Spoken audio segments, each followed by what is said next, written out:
Okay, do you have any questions? Please let me know. Yeah, could you do 3147? If I have already done that, no. I mean, if No, this I told you I will not give you this question. Okay, yeah. Because I will teach optimization a little bit later. Might be for your group today. Okay. Okay, but I will not give this question because they are counting on your knowledge from Math 3C. Okay. Could you do the next question then? This one, yes. Yes. This one you mean? Yes. Okay. This function is given. We are supposed to determine the exact value. Oh, sorry. So this function is given. We are supposed to determine the exact value of the derivative of that function at point 1. Yes? Okay.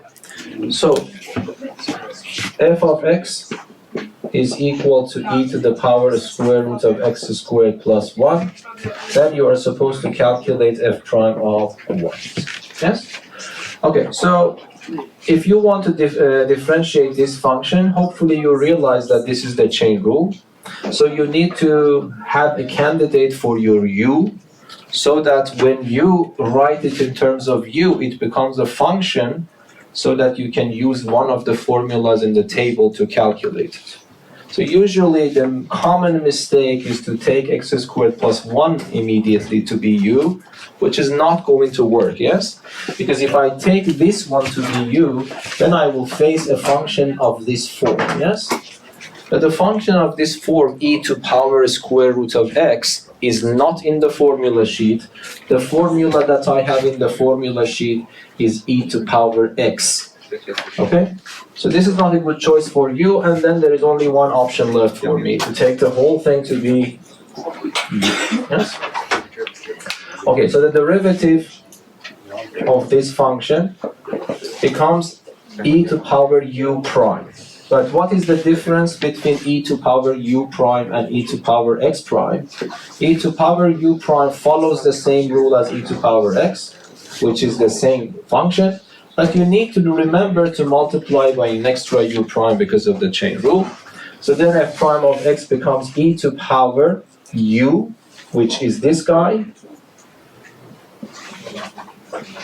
multiplied by the derivative of u.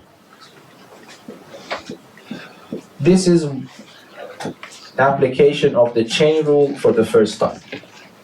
And now, this is just done, but this part is left, so we have to continue. To continue, I need to take a u once more, but this time, hopefully you agree with me, that even though it was not a good choice to take this u, but now it is a good choice to take this u. Why is that? Because if I say, do you know the derivative of the square root of x? By the way, this is not in the formula sheet. If you don't memorize that, you have to start doing it over and over again. I will recommend you to know that. This becomes 1 over 2 square root of x. Okay, but in this case, I want to have a square root of u. It follows the same rule. The only difference is that you have to multiply by an extra u prime. So then it becomes that I have to copy and paste this part. And then 1 over 2 square root of u, which is x squared plus 1, multiplied by u prime. Yes? And then, of course, this is very simple now, so you don't need any other rule. This is just simple rule here. So it is e to the power of x squared plus 1, 1 over 2 square root of x squared plus 1, and then you multiply by the derivative of that one is 2x. Even though it is not demanded to simplify it, but it doesn't hurt if I do that here. I cannot, of course, do much things. I can simplify this 2 with that 2. X is being multiplied here. This becomes x e to the power square root of x squared plus 1 divided by square root of x squared plus 1. So this is the final form of your derivative. Oops. Okay, any questions? Whenever you have questions, please interrupt me. Okay. Okay, but this is not the question mark. The question mark is f prime calculated at 1, so it means that when you know the derivative, you replace every appearance of x with 1. Yeah, so that's it. So f prime of 1 is equal to This is just 1 multiplied by everything, so this becomes e to power square root of 2 divided by square root of 2, and they have mentioned the exact value, so you are not allowed to put anything in the calculator, so this is the answer that you actually provide for this problem. Is that clear? Yeah, Rocco, was that clear? Okay. Any questions here? Okay, let me know if you have other questions. Yes, please. 32:15. 32:15. Can you also give me the page you don't know might be? No. 32:15 or 50? 15. 32:15. 32:15 is somewhere. Okay, so let me explain this. This is okay. So 32:15. Let us do the first part.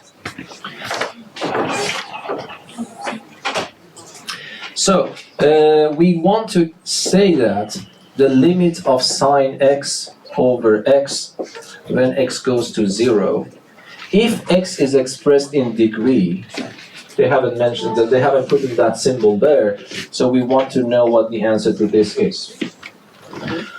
Of course, we discussed with Maria yesterday about this,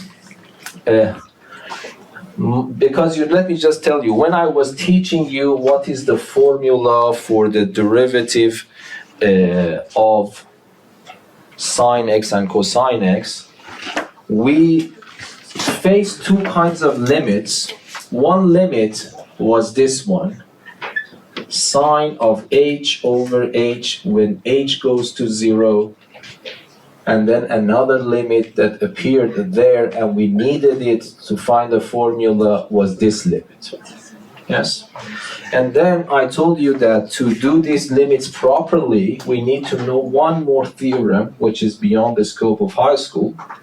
So we have to do it in a different way, so I just try to motivate you about the answers by doing some calculations from the book.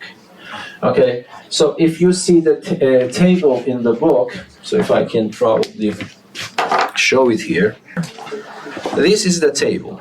Because we cannot, this is not the proper way of doing the limit rigorously, but because it needs a theorem that you haven't studied, this is the best we can do. By the way, it's not that wrong, okay? So, if you want to calculate, say, this limit, what you need to do, it means that you have to calculate the values of this function for reasonably small values of h, which are close to 0, and then see what is happening to those values. For example, the book has chosen to choose these small numbers that are reasonably close to 0, and they have calculated the corresponding value for this one. But the numbers that you see here are you get these numbers only if you switch your calculator to the radian mode. If you switch your calculator to the radian mode, and calculate these, you get these numbers here. And then by looking at these numbers, hopefully you are convinced that this limit is getting closer and closer to 1. So this is the limit of this function when h is measured in radians. That's the way we convinced ourselves. Okay, now if I go back to the problem, if you see that is more or less the same thing. First of all, instead of letter h here, they have used letter x. That is not a problem. But the only problem is that now this x is measured in degrees. And they are asking you what is the value of this one. So Maria actually drew my attention to the point that in the faucet, they have answered something like this. Okay? Yeah. That was not my impression. I wanted to solve this rigorously. Okay? If you want to reach to this number, you can exactly follow the same method in the book. So it means what? So you go back here. So you just calculate the same thing. Instead of h, you have x. These values are good enough. But here, if you want to calculate sine x over x, you have to switch your calculator to the degree mode and do the same thing. And then you realize that probably by going further and further, these 3 decimal points that you see on the board here, 0.017, are getting stabilized. So that's the meaning. So it means that this limit is actually that number. Okay? Do you understand that? But that's not a rigorous proof. That's not a rigorous proof. When I see it in level 3 problem, my impression was that to find the exact value. But when I see the faucet, they haven't done the exact value. Yeah. Okay, but let me just do it properly now, okay? So if I want to do it properly, so let me just try to make this clear. So this tells you that whenever you have sine of a box divided by the box itself, when the box approaches 0, when box is measured in radians, the answer is 1. Yeah. This one I told you we cannot prove at this level, but I can take this for granted and then find the value of this exactly, not like the book that they have above. So this is my strategy. I still cannot prove it for you, but I will take this granted, then I will find this one from that one. Okay, but how we can do that? We know that x degrees means x times 1 degree, yes? When you say I have an angle 30 degrees, it means that this angle is 30 times larger than 1 degree. So x degrees means x times larger than 1 degree, but if you review my lessons, 1 degree can be expressed in radians. So this becomes x times what? Pi over 180 degrees, not degrees, radians. So if I simplify that, it becomes pi x over 180 radians. Is that understandable? So x degrees is pi x over 180 radians. So I can come back and answer this question mark. So the question mark tells me that this is the limit. Instead of x in degrees, I write that expression, which is now expressed in radians, divided by x. X goes to 0. Be careful, this is expressed in radian. This is just a number. X goes to 0. But then I have another problem. Why? What is that? Because I need these 2 boxes to be the same. Yes? I want the same box that you see in front of sine here, and then box goes to 0, then I can say it is 1. But the problem is that here, this is the box, but this is not the box. So I have to make it the box. Okay, how can I do that? This is not hard. So what you do, you can write sine of pi x over 180. Momentarily, I will write pi x over 180, but of course 180, but this is of course not correct because it is x. Then I compensate for that change. How?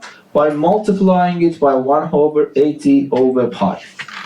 Yes? Because now if I ask you what is this expression, you see that 180 and 180 are gone, pi and pi are gone, so this is another fancy name for x.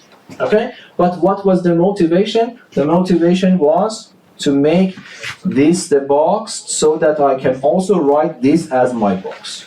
Okay, but then what can I do with this factor? This is not a big problem because that's a constant and it doesn't play any role when I calculate limits. So, but this 180 over pi is in the denominator. So if I want to bring it up, I have to flip them. It becomes pi over 180 and it goes out. Yes? So this becomes pi over 180, the limit sine pi x over 180 divided by pi x over 180, and then x goes to 0. Okay, so now I can safely take this to be box. This is also box, but that can also be box. Why? Because when x goes to 0, I hope that you agree that the whole box also goes to 0. Because this is a constant multiplied by x. When x is approaching 0, the whole box is approaching 0. Yes? So then if I ask you, do you know this limit? You will answer yes, because now the box is measured in radians. And if it is measured in radians, we know that this is 1.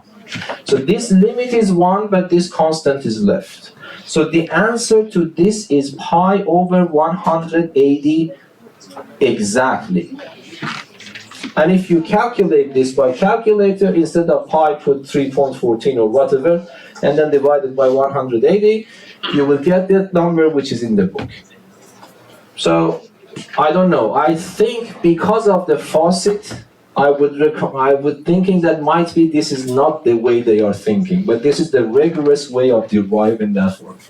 So the answer, if you want to answer it exactly, this is not the exact answer. The exact answer is pi over 180. And that is why actually we use radians all the time, because if I don't do that, the consequence of this will be that the derivative of sine in degrees is not cosine. Is cosine, but multiplied by a fancy factor. So it means that I have to take care of these factors all over again, so we work in radians.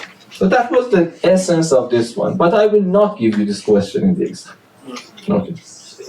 But if you want to understand it, that is the way it is. For the second one, the idea is the same. For the second one, that motivates you, this is 0. Okay, and then exactly the same method, the factor goes out, but because this limit is 0, multiplied by that factor, it remains still 0. So that is nothing changed. So for this limit, it really doesn't matter if you calculate it in degree mode or you calculate it in the radian mode. Okay, any other questions? The last question, In? application of The last question, I solved it. It is on the YouTube now. Yes. So this is a long problem. So if it's better if you see it and don't understand, come back to me again. Yeah.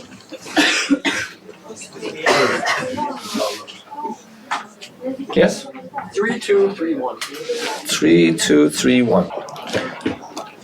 So for this problem, you see there are two methods. I mean, even this problem I could also give to Math 3C students. But in Math 3C, what you are supposed to do, because they don't know the product rule, they have to multiply these two and then differentiate. Okay, I don't know which one you prefer. Because this is a problem in the lesson for the product rule, let us follow the product rule. Okay? So, the y function is 3 minus x multiplied by 3x plus 2. And then I don't know why they have given us both points, because they have asked you to calculate the derivative at this point. Usually, because for calculating you just need x. I think you're supposed to confuse you. Okay, yes, anyway. So let us just do that. So first we differentiate. So the derivative of this is the derivative of the first one multiplied by the second one itself, plus the first one multiplied by the derivative of the second one. Yes? And the derivative of this one is -1. And then you multiply it in. The negative sign goes not only for the first one, but also for the second one. And the derivative of this one is 3. You multiply it in, it becomes 9 minus 3x. So the answer becomes 7 minus 6x. Yes, correct me if I'm wrong. So this is the derivative, but we want to calculate the derivative at which point? -1. So this becomes 7 plus 6, which is 13. I don't know what the answer in the book is. I think there's 1 in the book. Okay, so, but this is the correct answer. Yeah. Yes. Okay, any other questions? Yes, please. Yes? Can you do 39? 39. Yes. But still I need to understand what is the problem. Okay. So it's a hill with a height of 500 meters. So is this the real hill? Yeah, I think so. So this is the height of my hill, and then what is x then? The distance in. Okay, the distance from the summit, more or less, horizontal distance from the summit, yes? If I understand it correctly. Okay, and then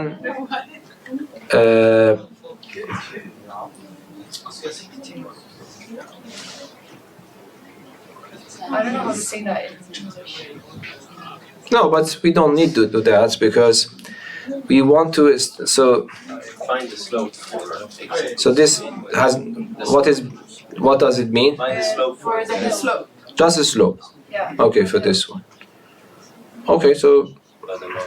so you differentiate and put this number there, isn't that the case? I mean, is the problem hard? So I don't know why they have mentioned it. It might be the other parts are hard. Let us calculate. Because if you want to calculate, you just differentiate this function and put this number in. I think I got a wrong answer. So. Okay, so we can check because I don't know. The function is, if I understand it correctly,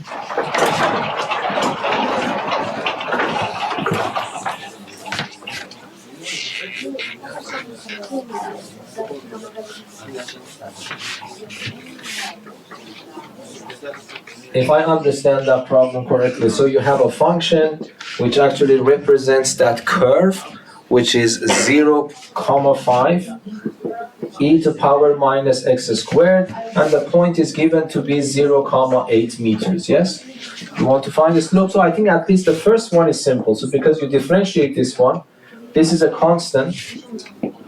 In order to differentiate this, you need to take this in your head to be u.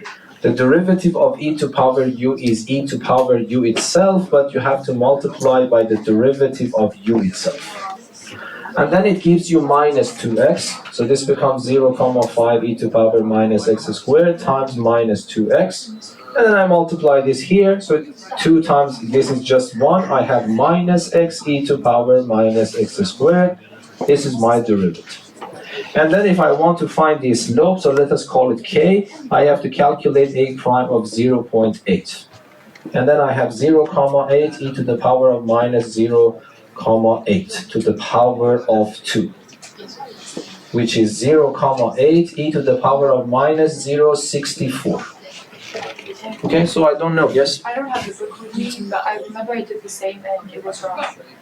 I think if we got a negative, because it's negative x. Yes, you Like make 0.8. No, but this becomes positive again. Like 0.8 No? to the power of 2 becomes. Ah, yes, so that is, you are right. So this minus sign I am missing, yes? Yes. But anyway, this shouldn't be wrong. If you want, we can calculate it here using GeoGebra. To calculate the slope from the graph, maybe? If I'm calculating the slope of the graph. Yeah, but looking at the graph, then it gives you, I think, the right solution. No, but if they cannot be so much difference. There is a difference. No, but They have done. Like, they have looked like at the graph. so you mean by the ruler? Yeah, looking at y and x values and then k is equal to delta y by delta x.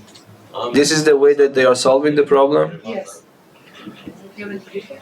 But so might be I don't understand the Swedish or something, because if you give me this function and if you give me that point and if you ask me about the slope, I will never do with the ruler. That was why I thought it was weird. No, but the ruler questions are, I have seen it in the national exam. They give you a curve, and that's also a little bit very strange way of doing. And then they don't give you the formula for the function, and they ask you what is the slope to the graph at that particular point. Then you have to use your ruler somehow to guess. And of course, when you want to correct, you don't need to give me exact answer. They say that if the students guess between these numbers, that is okay. But can't you just do like y values and x values? Like k is equal to delta y divided by delta x. No, that gives you the slope of the secant line, because there is no delta x and delta y here. The whole point of derivative is if you want to find the slope of the tangent line, the delta x should be so small that you cannot differentiate it with the secant line. No, I mean if you look at that graph we got, Mm. look, if you do like, doesn't it work to do like the formula of k? Yeah, it works, but it does not give you the tangent line, yes? Because I So for example, if you have a graph, yes, what is the meaning of delta? So you mean that you take that point and you draw something like this and then do delta x, delta y. yes. Yeah, that is working, yes. But the point is it clear exactly what are those numbers? But I mean, this is if they answered this in this way, this is a little bit nonsense because I can calculate exactly. This method is good to know, but it is applicable when you don't know the exact formula for the function. You want to approximate this slope.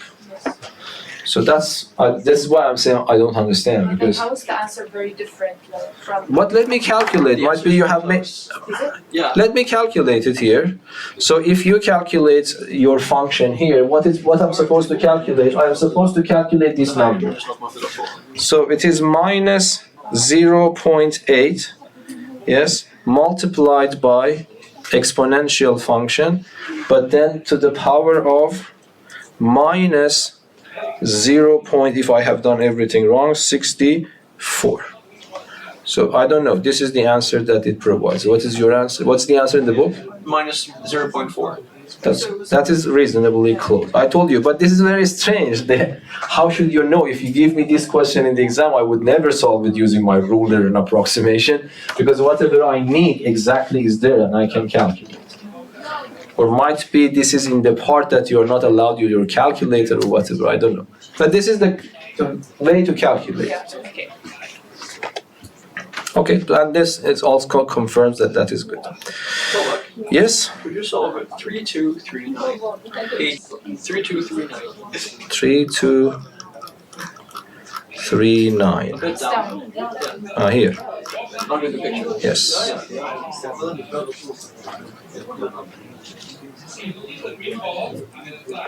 Okay. Let us solve that one. This is a very standard problem, okay? So, the question is this. We have this curve. We want to find the tangent, an equation for the tangent to this curve at this point. Yes, that's the standard problem. Okay, so if you want to do that,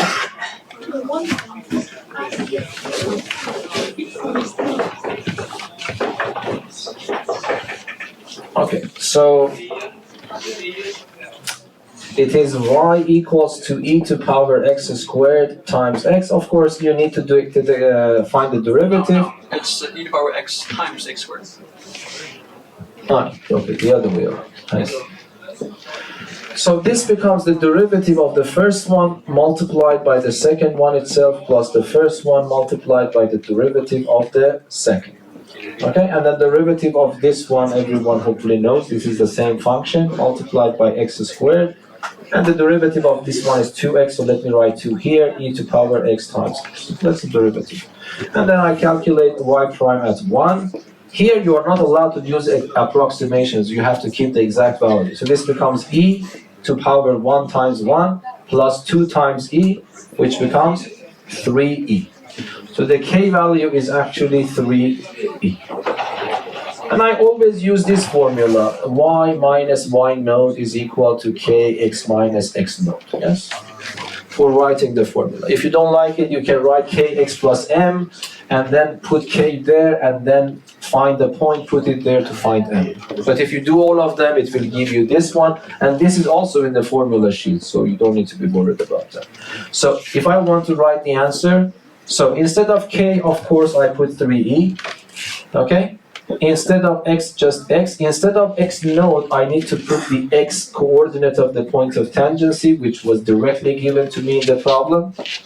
But the y node sometimes is given, sometimes you need to find it yourself by putting it back to the original function to find y node. If I put 1 here, it becomes e. Yes? So instead of y node, I put e and then simplify it a little bit. So this becomes 3ex minus 3e. And I move this e to the other side, so the answer, if I haven't done anything wrong, it becomes minus 2e.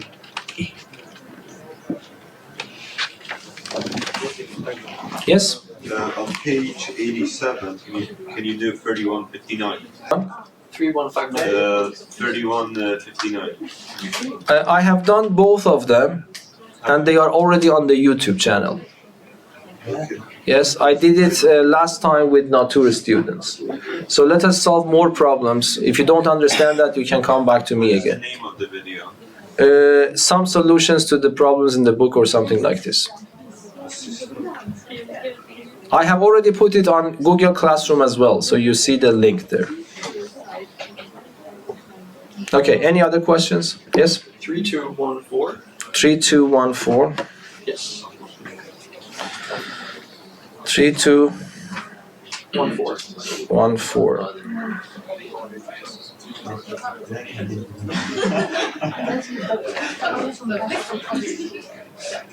Oh, 14. Yes. So where is it?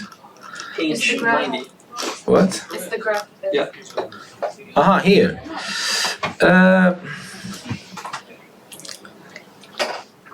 You want to see how the graph.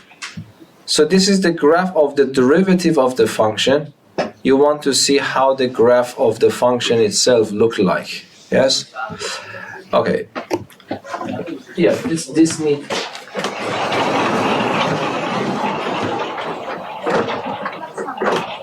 Where is the other? Okay, so if you want to solve that one, you need to know something. Let me talk something in general, okay? Yes. So if I give you a function, if I give you the graph of a function, so let me, for example, draw like this.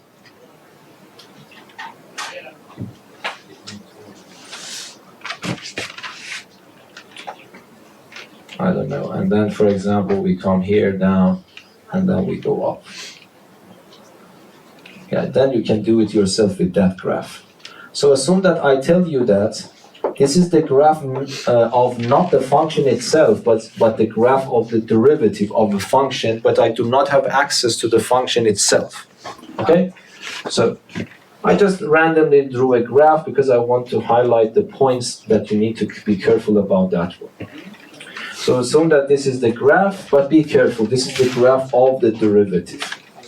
And I don't have access to the function, but I want to guess the form of the derivative, the form of the graph of the function itself. Okay. So, for example, the first thing this is important for you are these points. And, okay. Why they are important? Because if I ask you, do you remember if you want to draw the graph of the function, you need to differentiate it and equate it to 0. It gives you the candidates for local extreme points and terrace points. Yes? So even though we don't have access to my function, but the derivative of the function is given. So what I do you remember the first step was to differentiate, which is already done here by giving me the graph. The second step is to put this one equal to 0. For example, let me give these names. Let me call this A, let me call this B, let me call this C, and let me call this D. For example, in this particular case, how many answers do you get by solving this equation? 4, because this is the graph of f prime. It means that whenever it intersects the x-axis, that is the 0 for the derivative. So this gives me x equals to A, x equals to B, x equals to C, and x equals to D for this case. And then at this stage, do you remember if I asked you what did you find? You would say me, I found the candidates for possible local extreme points or terrace points. But then we need to know which one is which. For that one, we use the first derivative test. The first derivative test is a sign table, including x, f prime, and f. And then you arrange these numbers in ascending order. So in this graph, A is the smallest, D is the largest. So I will write A, B, C, D. Yes? And then I put 0 here, 0 here, 0 here, 0 there. Okay, and then the next step is to know if it is positive, negative, or what happens here. This is very easy to read from here. Because if x is less than a, okay, here, for example, so assume that, by the way, assume that this continues forever. Okay? So, if x is less than a, it means that I am on the left-hand side of this. Is the derivative negative or positive? Negative. Why? Because, again, don't get confused. This is the graph of f prime. Yes. If this graph goes below the x-axis, it means f prime is negative. So when I look at the left-hand side, the graph is below, so this is negative. And then immediately after the point, the graph is positive. So the graph goes to the positive part. And then can tell me what happens for B after B. Negative. You see that again it goes down. But what about C? Both of them are negative, yes? So it doesn't matter if I am on the left or if I am on the right, yes? So this becomes negative, yes? And then for D, what happens after D? Positive. Positive. So it becomes negative, it is decreasing, increasing, decreasing, decreasing, increasing. Yes? But then I don't know actually how I can calculate this. This is why the question is open. Because there is no way for you to understand the y values. Yeah. They will not be able to ask you about the y values. Because it doesn't matter if I have a function, I can shift it up and down without affecting the derivative. When I have a graph, I shift it up and down, it means that I am adding a constant to it. But then when I differentiate it, the derivative is 0. So it generates the same graph. So we don't know at which height the original graph is. Okay? So this is why you cannot say this unless they give you extra piece of information. Okay, but now we realize what is happening. So if I ask you the point to this is corresponding to what? Is a minimum. Yes? So for example, I don't know how to draw it, but for example, if you see here, corresponding, let me just draw another line here, corresponding to this line, what do I have? The original graph close to this point looks like a minimum. Yes. Yes? The original graph around this point looks like maximum. Yes. Yes? The original graph around this point looks like a Secant. No. Sorry. Terrace. terrace point, but the terrace point of the decreasing type. Yes. So around this point, the graph of the original function should look like this. And then when I reach to here, the graph should look like a minimum again. Yes? Okay, so then you need to combine them. So here is your minimum, here is your maximum, then I have a terrace point, then I have that one. So how do you think the graph looks like? So here, let me clean this one. We don't need this anymore. Yes, let me clean that. So here, for example, for this point, I have here the max, this is the minimum, but it is supposed to reach to a maximum. Okay, and there is no point in between. So it has to go up. Yes, something like this. And then it is going to a terrace point. So it is going to a terrace point. So for example, it goes like this, and then something like that. Yes? And then I also have another minimum here.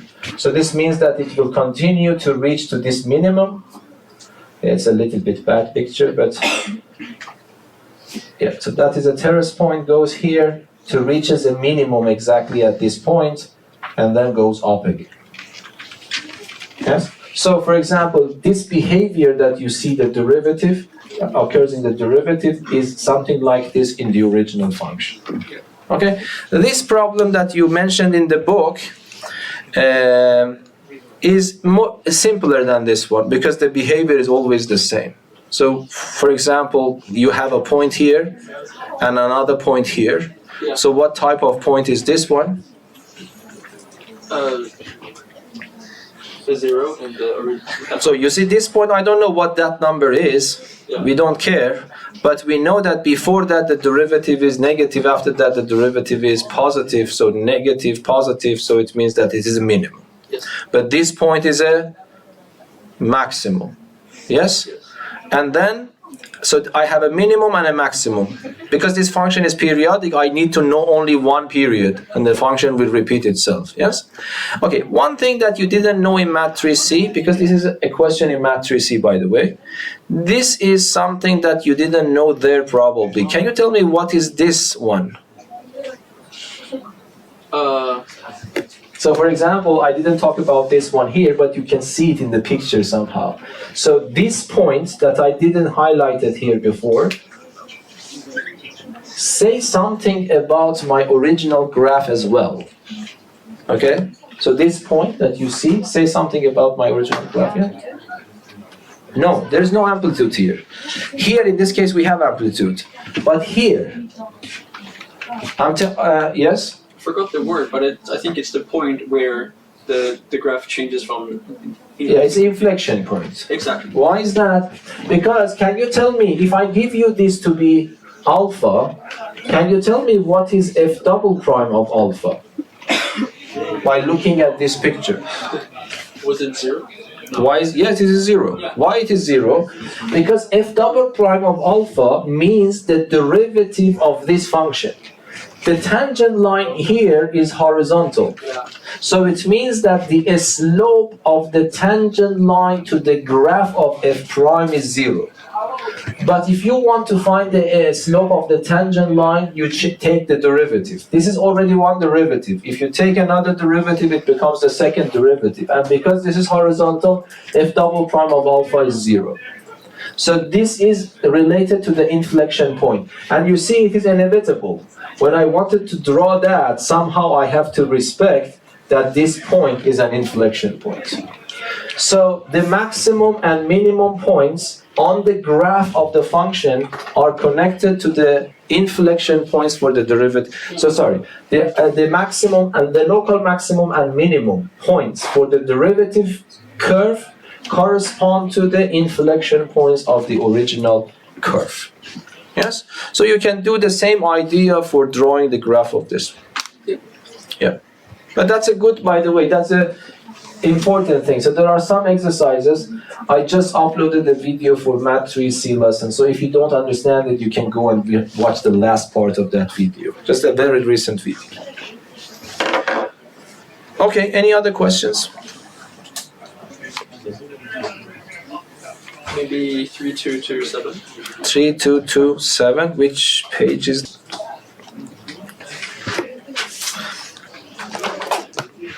So we want to determine the constant value for k for which this curve becomes tangent to this, this line becomes tangent to this curve. Okay. Let us first understand the problem. I don't know where the other cleaner is. Okay. It's on the table. Oh, okay, thank you. Where? Your table. Oh, okay. So, this is the question. Let us try to understand the question first. You have the graph, you have the curve ln of x. Of course, you really don't need to bother about drawing it correct one, but this is approximately y equals to ln of x. Even if you don't know this, you really don't need to be worried about it. You need to understand the problem. And then the line is given to be y equals to kx plus 2. It's a good question, I would say. I think the algebra is not complicated, but you need to analyze the problem to be able to solve that one. Okay, so what is this point? This is a line, but you know the m value is 2. So it means that the y-intercept is how much? Is 2. By changing k, so I mean that I have a line that passes through this one. By changing k, what is happening is this line is rotating. One of them is tangent to this. Yes? We want to fine-tune this k so that this line goes and becomes tangent to this graph. Do you understand what I'm saying? Because, for example, if I draw this line, of course, it is not tangent to this. If I draw this one, it is not tangent. But if I draw this one, hopefully, this becomes tangent here, for example.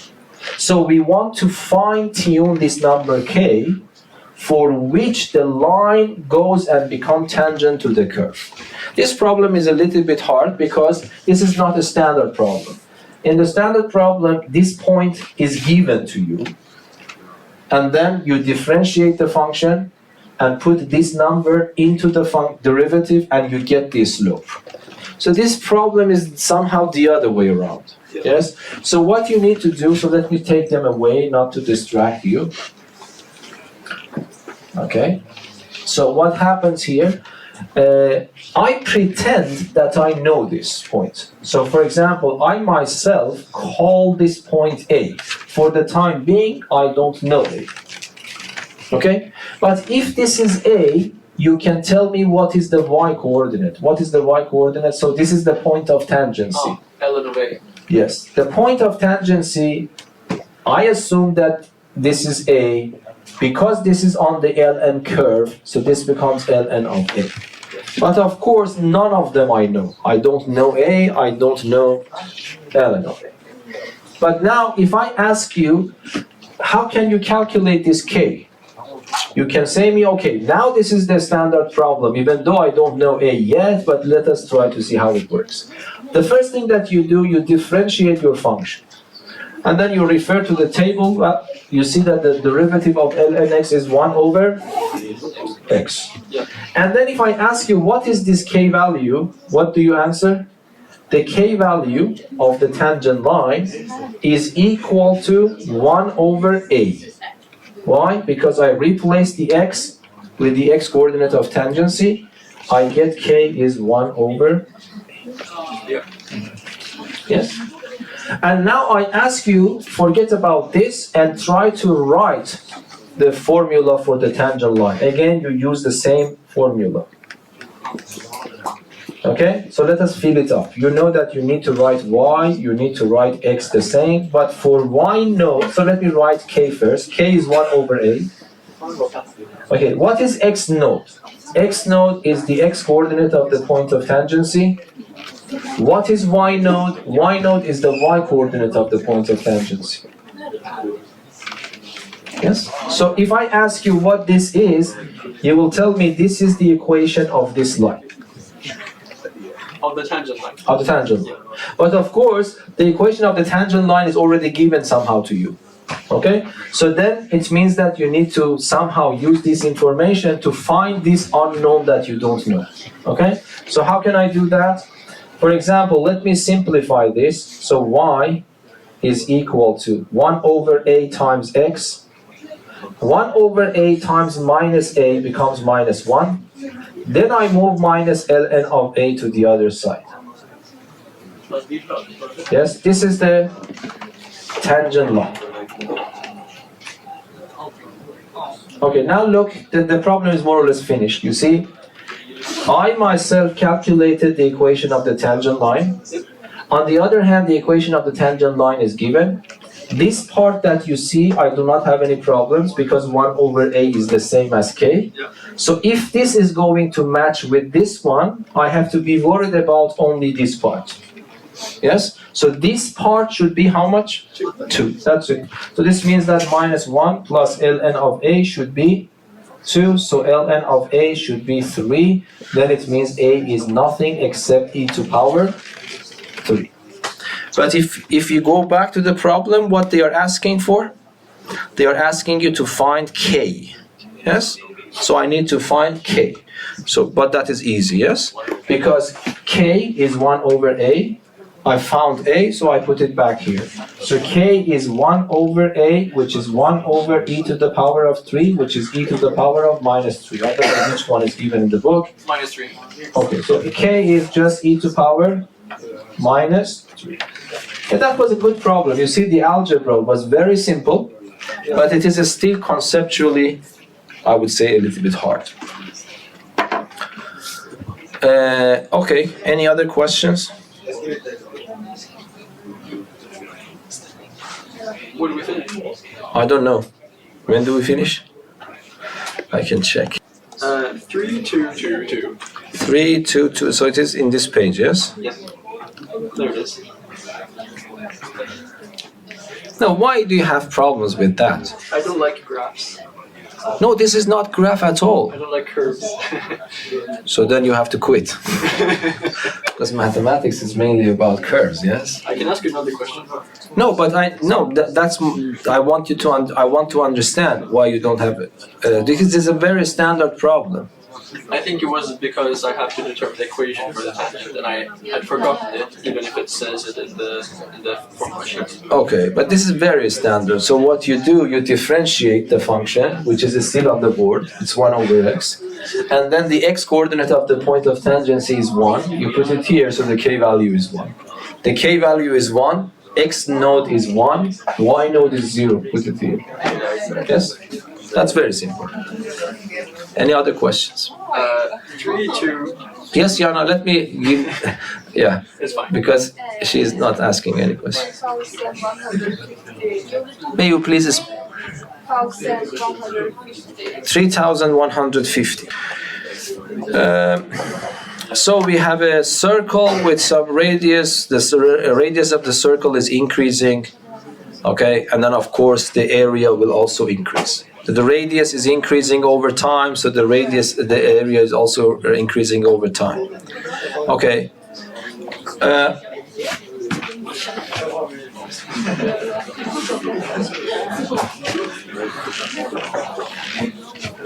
So let me write the number of the problem here because I didn't show it in the video. So 3,150.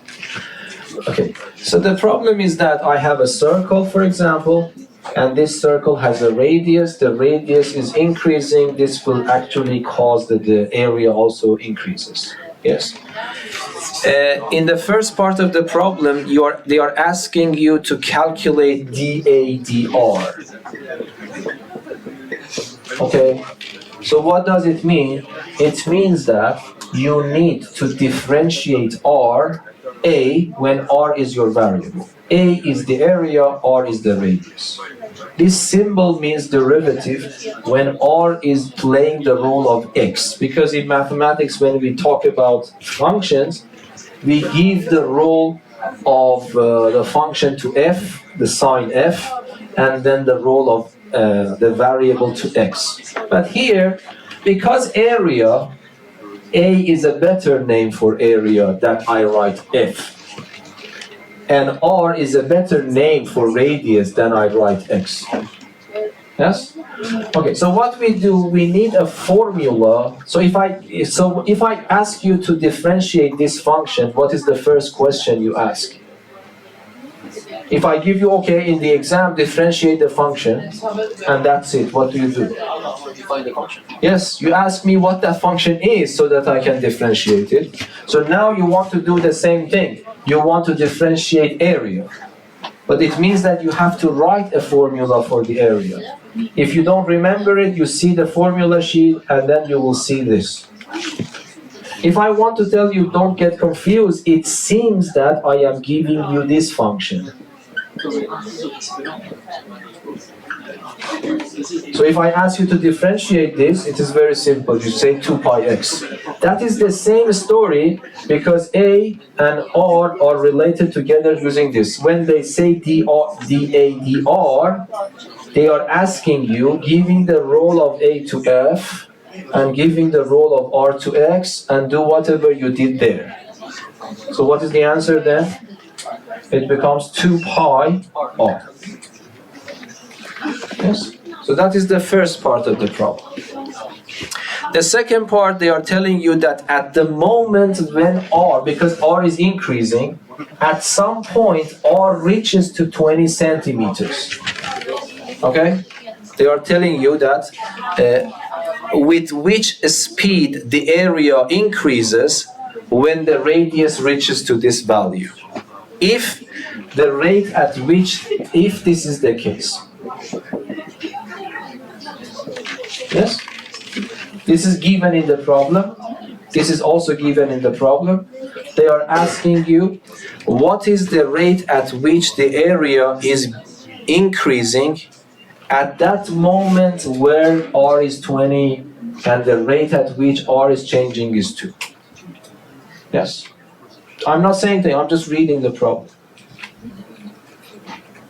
Yes, do you have questions? I'm a little tired, so it's confusing.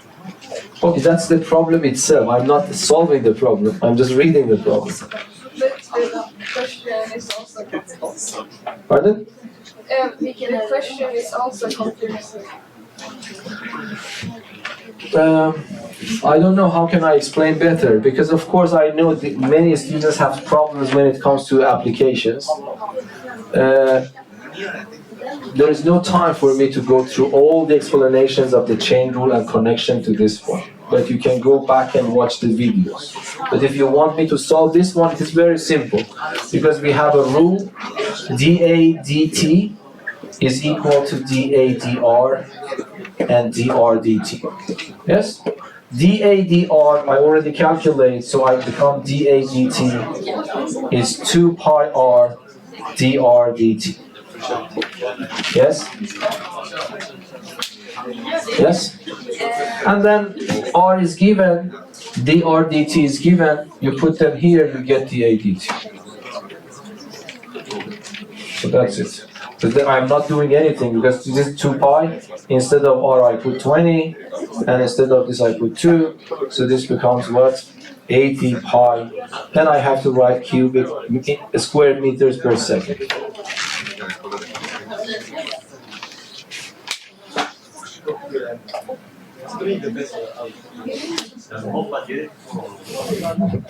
I don't know what to explain more. Maybe I'll understand it when I have it. Yeah, you can probably understand. And if you don't understand, watch the videos. Otherwise, you can ask me again.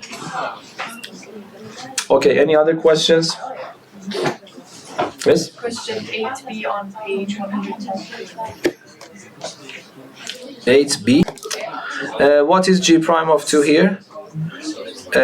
This is the function that I have, g prime, and g prime of 2, which is also minus 4. Yes? So this is minus 4 as well.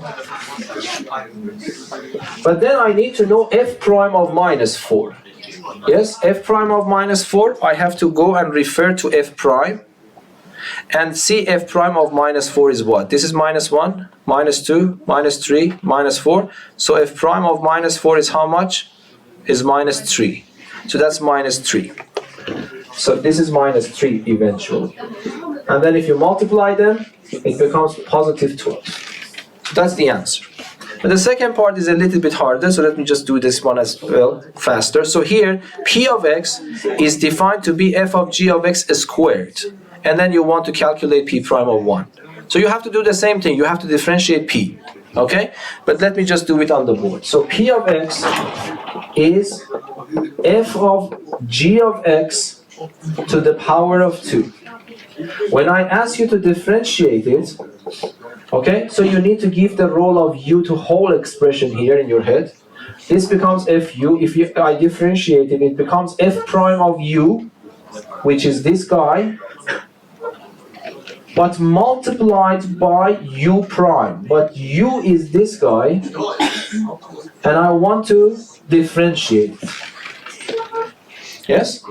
But then, let us continue. F prime g of x to power 2, I cannot do anything with that.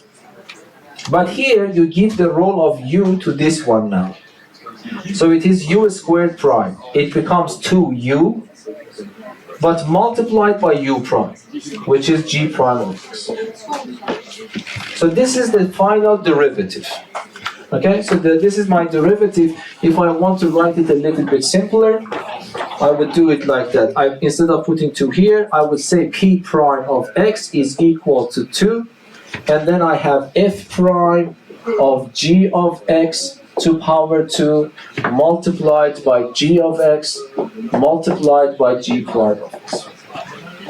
So that is the answer. But then I have to put 1 there, yes? Because I am supposed to calculate p prime of 1. P prime of 1 becomes 2f prime of g of 1 to power 2, then times g of 1 times g prime of. But finding these, it means that I have to refer to the picture. So, what I need, let us start from the last one, g prime 1. Okay? This is g prime, but what is g prime of 1? Can you see that? This is 1. I go down to, and this minus 2. So g prime is of 1 is minus 2. And then what is g of 1? So what is g of 1? This is g. G of 1 is minus 1. Do you agree? So g of 1 is minus 1. Okay, but again, g of 1 is minus 1. But minus 1 is this part. I square it, it becomes what? 1. I need to know p prime of 1. Yes? So what is p prime of 1? Where is it? This is... No, sorry. I need to know f prime of 1. I said p prime. F prime of 1 is 2. Yes? So that's also 2. So this one is also 2. So 2 times 2 times minus 1 times minus 2. If I haven't done anything wrong, it becomes 8. Yes? You can also check the answer, hopefully. I'm completely sure about my derivative. If I have done something wrong, you can also check it out. So this is, by the way, this is an important question. I want you to understand how to solve these problems. And if you guess about the functions, it is not acceptable for the problem at all, okay? The answer is right. Is right? So that's the answer. Okay, so we finish here. Thank you.